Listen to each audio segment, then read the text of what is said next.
নির্বাচনের নির্ঘণ্ট নিয়ে অসন্তুষ্ট লুরিন অখিল। বিজেপির ইশারাতেই কাজ করছে নির্বাচন কমিশন। গুরুতর অভিযোগ রাইজর দল असम জাতীয় পরিষদের।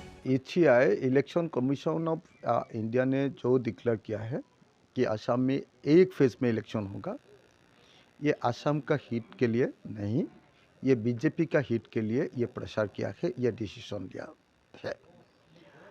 आजकल election commission of India BJP का प्राइवेट अपना ग्रुप जैसा हो गया है। आज तक कभी असम में एक फेज में इलेक्शन नहीं हुआ था।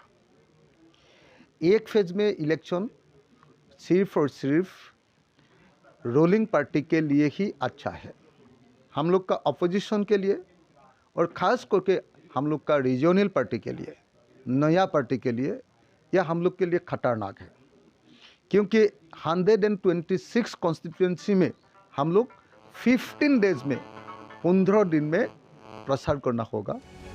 অসমে এর আগে কখনো এক দফায় নির্বাচন হয়নি।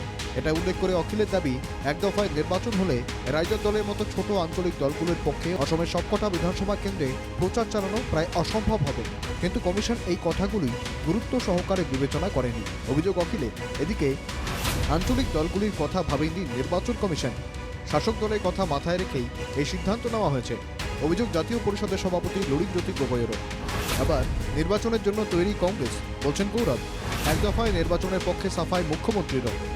অসমে এক দফায় নির্বাচনের দিকেই যাবে কমিশন, এটা ধরে নিয়েই এগোচ্ছিল কংগ্রেস। আর তাই কংগ্রেসের এতে কোনো অসুবিধে নেই। বিধানসভা নির্বাচনের জন্য কংগ্রেছ তৈরি, সাফ জানিয়ে দিলেন এপিসিসি সভাপতি গৌরব গগৈ।